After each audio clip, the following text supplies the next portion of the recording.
committed to bringing our excellence, success, and customer satisfaction into every living room and traffic island in the world.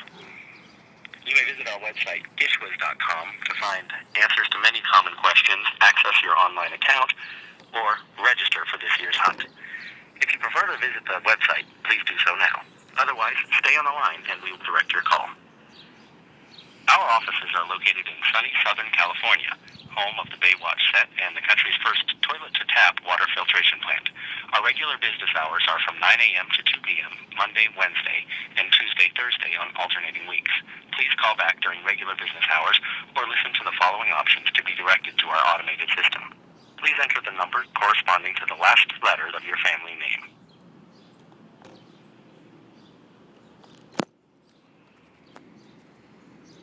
Please enter your one-digit account number now. If you do not have an account number, enter 4.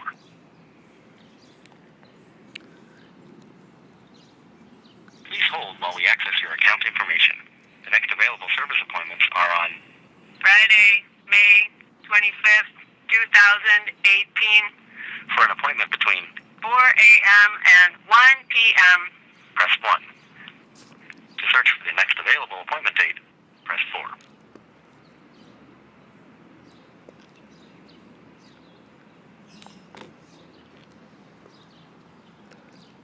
Your call is very important to us. Please hold. Your call is very important to us. Please continue to hold.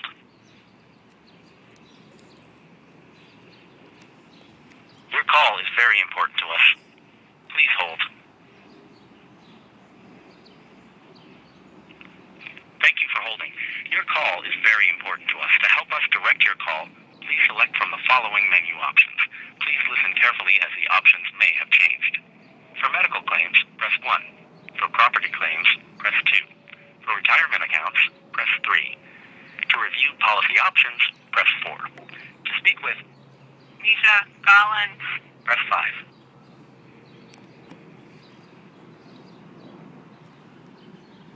As you know, GISHWHES is a unique phenomenon that relies on people like you. Yes, you. So how can we help? For general inquiries related to the GISHWHES scavenger hunt August 1st through August 8th, 2015, press 1. To speak with our technical support team with questions related to the GISHWHES website, press 7. For information on products and services, press 9.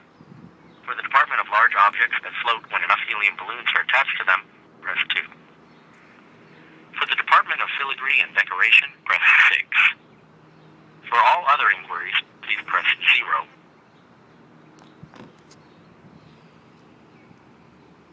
You are a lone adventurer, strong of sinew and keen of blade and mind. You must be strong. Only the stoutest of constitutions will stand against the rigors of the journey that lies ahead. Yet you must be subtle. Only a deep mind can fathom the mysteries to be unfolded. Sometimes when strength falters, only sleight of hand will save you. Yet all will not be darkness. At times, your quick wit or cleverness will greatly advance your course. Such is intelligence. Logic will also be indispensable to you. In the end, when all visible resources are depleted, you will fall back upon ego, the well of the self, which is humanity's last reserve. You find yourself in a natural stone chamber with a stream running through it. A narrow landing adjacent to the corridor at the north end of the chamber allows easy access to the stream. The water flows in from a cut in the west wall and flows out under the north wall near the landing. There is a door next to the water inlet. In an alcove near one end of the landing, there are many urns and pots. The water is very clear and appears to be about 3 feet deep. A skeleton sprawls on the floor just inside the door, a bony hand still clutching a rusty dagger outstretched toward the door to safety. If you would like to drink from the stream, press 1. If you would like to pick up the dagger, press 2. If you would like to rifle through the pots, press 3. If you would like to move straight to the next room, press 4. A 10-foot pit opens under your feet. If you let yourself go limp as you fall, press 1. If you grab onto a a root on the side of the pit, press 2. If you somersault down and nail the landing, press 3. If you sing Wagner while you fall, press 4.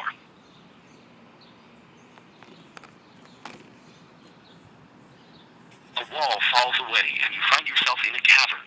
The odor of the slime coating the entire cavern floor is overpowering. A trickle of water runs down the eastern wall and a small pool has formed in a depression in the southeastern corner. A rigid body in a finely woven cloak lies in the northeast corner. A well-wrought iron candlestick lies at the southern end. If you light some candles and organize a grand ball on the slippery dance floor, press 1. If you knit slime socks and try to slide across the cavern floor, press 2. If you make tiny slime boats and sail them on the small pool, press 3. If you break out your pH test kit and test the slime for acidity, press 4.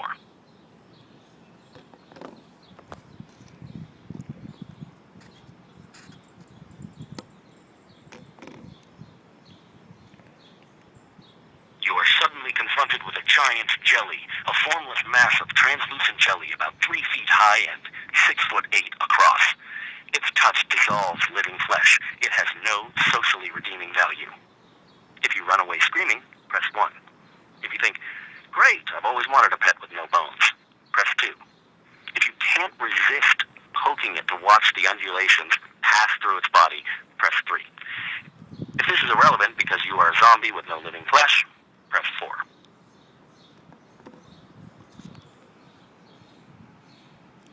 It seems unlikely that you will survive the attack.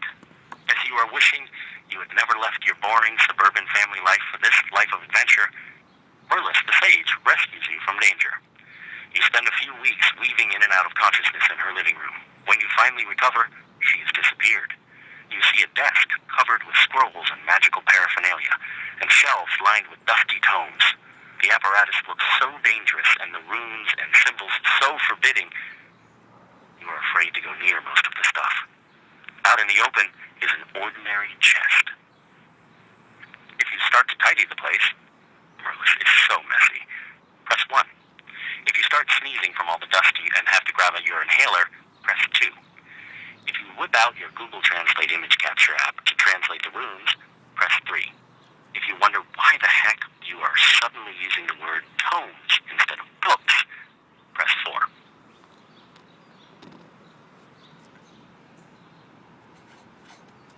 The walls begin to dissolve, and you see that you have entered a dimly lit room.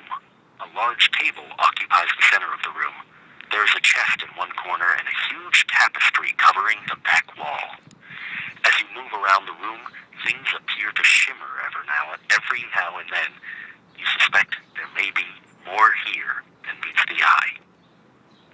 If you pull out some glitter eyeshadow because you want to shimmer too, press 1.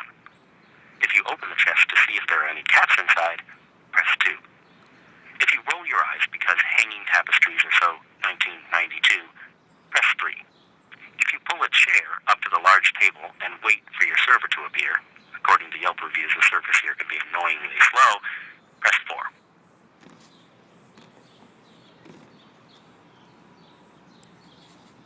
You realize you are not alone.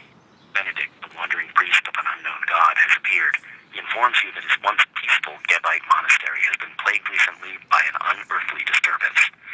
Many believe it is a punishment for their sins, and the monks are unable or unwilling to deal with what appears to be the work of a powerful vampire. He leads you into the monastery and into a room that must be an infirmary or embalming chamber. Bandages and bottles of strange liquids litter the tables and shelves. There is a sign. It reads, "Out on a house call. Help yourself to whatever you need, and don't get blood on the carpet. Welbius, monk." For some reason, you have a vision of a fatherly, white-haired man, compassionate and concerned, but cheerful, and a sense that there have been many miraculous healings here. Although the room is dark, you feel uplifted. If you feel unbelievably compelled to get blood on the carpet, press 1. If you explore the liquids to see if one might help you embalm a vampire, press 2. If you sit down cross-legged and start singing Kumbaya, press 3. If you think this is your big break to star in a Twilight-like story, press 4.